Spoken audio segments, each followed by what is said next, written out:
അപ്പോൾ മലയാളത്തിൽ നിന്ന് ഒരു പുതിയ സിനിമ വരുന്നു, ധീരൻ. ദേവദത്ത് ഷാജി നമ്മുടെ ഭീഷ്മപർവ്വതത്തിൻ്റെ റൈറ്ററാണ്. അപ്പോൾ അദ്ദേഹത്തിൻ്റെ ഫസ്റ്റ് ഡയറക്ടോറിയലാണ്. അതെ, ദേവദത്ത് ഷാജി. അപ്പോൾ പുള്ളിയുടെ ഫസ്റ്റ് സിനിമയാണ് ധീരൻ. അപ്പോൾ അതിൻ്റെ ട്രെയിലർ ഇറങ്ങിയിട്ടുണ്ട്. നമുക്ക് അതിൻ്റെ ട്രെയിലർ ഒന്ന് കണ്ടു നോക്കാം. നമ്മൾ ഓരോരുത്തർക്കും അഭിമാനിക്കാവുന്ന ഒരു നിമിഷമാണ്. എൽദോസ് നമുക്കെല്ലാവർക്കും മാതൃകയാണ്. അവൻ ഈ നാടിന്റെ ധീരനാണ്. 12-ാം വയസ്സിൽ ഞാൻ നാട്ടുകാർക്ക് ധീരനായി, 30-ാം വയസ്സിൽ മയിരുന്നു. അതെ അതെ അതെ, 30 വയസ്സായിട്ടാണല്ലോ. ചേട്ടൻ 90-100 മലയാറ്റി പാടത്തിൽ പറഞ്ഞതാണ് ഒരു രക്ഷയില്ല. ഞാനിങ്ങനെ കല്ലെടുക്കാറുണ്ട്. എൻ്റെ അപ്പൻ നാഴേക്ക് 40 തൊട്ട് എന്നോട് ഒറ്റ കാര്യം പറഞ്ഞിട്ടുള്ളൂ, എൻ്റെ കൊച്ചപ്പന്മാരെ നല്ലത് ഇളയത് തോൽവിയാണെങ്കിൽ ഉപദ്രവമില്ല.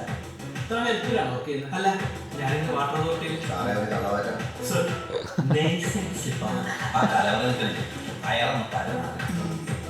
ലേഡീസ് ആക്ടർ പണ്ടവർക്ക് സെമ്പകോ പുള്ളിയല്ലേ കൊള്ളല്ല ലുക്ക്. ആക്ച്വലി അത് സിംഗർ. ചേട്ടൻ്റെ മാസ്റ്റർ പീസ് ഏതൊക്കെയാണ്? ഫസ്റ്റത്തെ ഗണപതി പൊതുവാൻ 4 തമിഴ്, മറ്റൊരു അറബി. ഏത് നാട്ടിലായാലും എനിക്ക് ജീവിക്കാൻ എൻ്റെ വെഡിങ് മെഷീൻ പറ്റും. തമിഴന്മാർ റെഡി വിട്ടാൽ അവൻ ചേർത്തിട്ടുണ്ട്. ഒരു പരച്ചെറ്റയാണ് ശരവണൻ. കോട്ടയിൽ ശരവണന് യാത്രയെന്ന് പറയുന്നില്ല.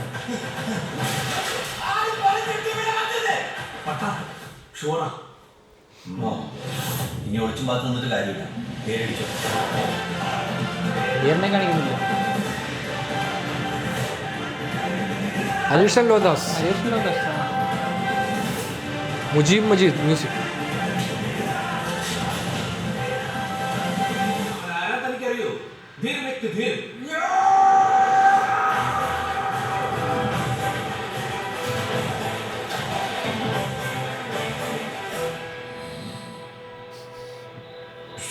ടോപ്പല്ലേ? നോക്കാം. വിനീത് രസമായിരിക്കുന്നത് കേട്ടോ പടത്തിൽ, അല്ലേ? പുള്ളി മറ്റേ പുള്ളിയായിട്ട് ഇഷ്ടപ്പെട്ട നമ്മുടെ സുധീഷ്. ഇത് ഹരിച്ചാണ്ട ക്യാമറ, ഹരീഷൻ ലോദാസ് പുള്ളിയാണ് ക്യാമറ ചെയ്തത്. ഞാൻ ആക്ച്വലി പുള്ളിയുടെ ഒരു നമ്മുടെ ഫ്രണ്ട് ഡയറക്റ്റ് ചെയ്ത അരം എന്ന് പറഞ്ഞൊരു ഷോർട്ട് ഫിലിമിൽ ഞാൻ അസോസിയേറ്റഡ് വർക്ക് ചെയ്തത്. അപ്പോൾ അതിൻ്റെ ക്യാമറ ചെയ്യുന്നത് ഹരിച്ചാണ്ടായിരുന്നു. അപ്പോൾ അങ്ങനെ അന്ന് നമുക്കത് അരവിന്ദ് മനോജ് ഡയറക്റ്റ് ചെയ്തിരിക്കുന്ന അരം എന്ന് പറഞ്ഞ ഷോർട്ട് ഫിലിം. അപ്പോൾ അതിൽ ക്യാമറ ചെയ്തിരിക്കുന്നത് ഹരിച്ചാണ്ടാണ്. അപ്പോൾ ഞാനതിൽ അസോസിയേറ്റ് ഡയറക്ടർ. സോ അങ്ങനെയാണ് പുള്ളി എനിക്ക് പരിചയമുണ്ട്. അന്ന് ഈ ദേവദത്ത് ഷാജിയെ പറ്റിയൊക്കെ ഇവർ അന്ന് പറഞ്ഞിട്ടുണ്ടായിരുന്നു. അതുപോലെ ഇതിൻ്റെ എഡിറ്റർ ഫിൻ ജോർജ് എന്ന് പറഞ്ഞ എഡിറ്ററിനെ പറ്റി, ഫിൻ ജോർജ് ആ ചേട്ടനാണ് അരവും എഡിറ്റ് ചെയ്തിരിക്കുന്നത്. സോ ഇവർ ഒരുപാട് നാളായിട്ട് ആക്ച്വലി ഈ ദേവദത്ത് ഷാജിയുടെ കഥ പറയുന്നത് പുള്ളി നമ്മുടെ ദിലീഷ് പോത്തൻ്റെ ഒക്കെ കൂടെ എനിക്കൊന്ന് കുമ്പളങ്ങി നൈസാന്ന് തോന്നുന്നു. പുള്ളി ഒരു ഷോർട്ട് ഫിലിം ചെയ്ത് കണ്ട് ഇഷ്ടപ്പെട്ടിട്ട് പുള്ളിയെ കുമ്പളങ്ങി നൈസിൽ എന്തോ അസിസ്റ്റൻ്റായിട്ട് അങ്ങനെയാണ് പുള്ളി കയറുന്നത്. അതിനുശേഷമാണ് പുള്ളി ഇങ്ങനെ ആ പടത്തിൽ അസിസ്റ്റൻ്റ് ചെയ്ത് അതിനുശേഷമാണ് ഈ ഇതിലൊക്കെ റൈറ്റിങ്ങിൻ്റെ ഇത് ഭാഗമായിട്ട് വരുന്നത്, ഇത് ഭീഷ്മപർവ്വതത്തിലൊക്കെ. അപ്പോൾ ഇവൻ ഈ അരവിന്ദ് പറഞ്ഞ് ഞാൻ ഇവരെ പറ്റി കുറേ കേട്ടിട്ടുണ്ട്.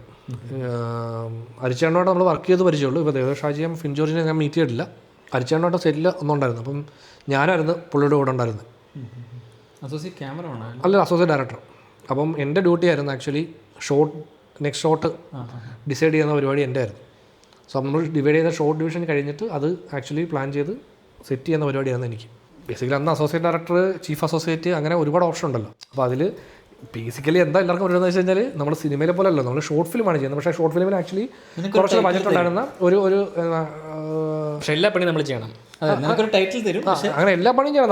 നമുക്ക് അന്ന് അസിസ്റ്റൻ്റ് ഉണ്ട്, അതിനകത്ത് ക്രൂ ഉണ്ട്, അത്യാവശ്യം യൂണിറ്റ് ബജറ്റ് ഉണ്ട്, യൂണിറ്റും കാര്യങ്ങളൊക്കെ ഉണ്ടായിരുന്നതുകൊണ്ട് നമുക്കങ്ങനെ എല്ലാ പണിയും നമ്മൾ ചെയ്യേണ്ട സീനല്ല. നമുക്ക് ഓരോരുത്തർക്കും ഓരോ പണിയുണ്ട്, അത് നമ്മൾ കറക്റ്റായിട്ട് ചെയ്യാന്നുള്ളത്. അതൊക്കെ നമ്മുടെ ഷോർട്ട് ഫിലിം. അതെ, അതൊക്കെ നമ്മുടെ ഷോർട്ട് ഫിലിം. അതിന് 3 പേര്, ക്യാമറ ഡയറക്ടർ, അസിസ്റ്റന്റ് ഡയറക്ടർ, ചായ കൊടുക്കുന്നവൻ, എല്ലാം ഒരാൾ. എല്ലാവരും നമ്മൾ ക്യാമറ ഫ്രണ്ടിൽ കൊണ്ടുവരും. എല്ലാവരും വേണ്ട, ഒക്കെ ക്യാമറ മാത്രം. ഇതിന്റെ ട്രെയിലർ ഭയങ്കര രസമുണ്ട്. അതായത് ഒരു ഫൺ പടമായിരിക്കും, അല്ലേ? രസമുള്ള ക്രൂ ആണ്. ഇപ്പോൾ ഒരുപാട് സിനിമകളിൽ ഇങ്ങനെ മൾട്ടിപ്പിൾ ക്യാരക്ടേഴ്സിനെ ഉണ്ടാക്കുന്നുണ്ട്. ഭയങ്കര രസമാണ്. ഇവർ ഇവർക്കൊരു ഈ പടം സെല്ല് ചെയ്യാനോ അല്ലെങ്കിൽ പടത്തിൻ്റെ വലിയ ആൾക്കാരെ തിയേറ്ററിലേക്ക് ഭയങ്കരമായിട്ട് എത്തിക്കാനോ ഒരു വലിയ സ്റ്റാറിൻ്റെ ആവശ്യമൊന്നും ഇപ്പോൾ ഇവർക്കില്ല. ഇപ്പോൾ ഇതിലുള്ള ആൾക്കാരെ എല്ലാവർക്കും അറിയാവുന്നവരാണ്. ഞാൻ ഇതിൻ്റെ ആക്ച്വലി കുറച്ച് ഇൻ്റർവ്യൂസ് കണ്ടായിരുന്നു. ഭയങ്കര ഫണ്ണാണ്. അതായത് ജഗദീഷും അശോകനും കൂടെ ഇവരൊക്കെ അങ്ങോട്ടും ഇങ്ങോട്ടും ഭയങ്കര ഒരു ടൈമില് ഫ്രണ്ട്സ് ആണ് ഹരിയാർ നഗറിലൊക്കെ ഇവർക്ക് അതെ വിനീതിന് ആക്ച്വലി നമ്മൾ ലുക്ക് നല്ല രസമുണ്ട്. പുള്ളി ആക്ച്വലി എനിക്കൊന്ന് നെഗറ്റീവ് ക്യാരക്ടർ എന്തോ ആണെന്നാണ് അന്ന് ഇവർ ഇൻ്റർവ്യൂവിൽ പറയുന്നുണ്ടായിരുന്നു. ട്രെയിലറിനകത്ത് അത്രയും നമുക്ക് തോന്നിയില്ല. പിന്നെ ഒരു പാട്ട് ഈ പടത്തിന് ഇറങ്ങിയിട്ടുണ്ട്. ജഗദീഷിന് ആക്ച്വലി കുറച്ചേ ഉള്ളൂ അല്ലേ ട്രെയിലറിൽ കാണിച്ചിട്ട് പിന്നെ ഒരു മരണമണിയല്ലേ സോങ് ഇറങ്ങിയത്. അതെ ഒരു പാട്ട് ഇറങ്ങിയിട്ടുണ്ട്. ആ പാട്ട് എന്താണ് പടത്തിൻ്റെ പരിപാടിയെന്ന് വലിയ വ്യക്ത ധാരണയില്ല. എന്നാലും രസമുണ്ട് കാണാൻ.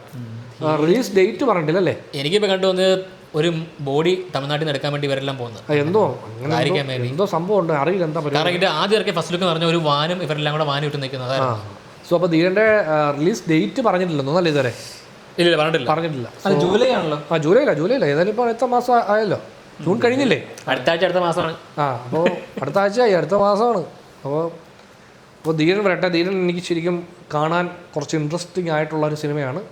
ചിരിക്കാം എന്ന് തോന്നുന്നു. അതെ ഹ്യൂമർ വർക്ക് ആവേണ്ട ഒരു സിനിമയാണെന്നാണ് എനിക്ക് കണ്ടിട്ട് തോന്നുന്നത്. ഡെഫിനറ്റ്ലി ഒന്ന് കണ്ടു നോക്കും. ഫസ്റ്റ് ഡേ ഫസ്റ്റ് ഷോ കാണുന്ന പടമായിരിക്കും. ഉറപ്പായിട്ടും കാണണം.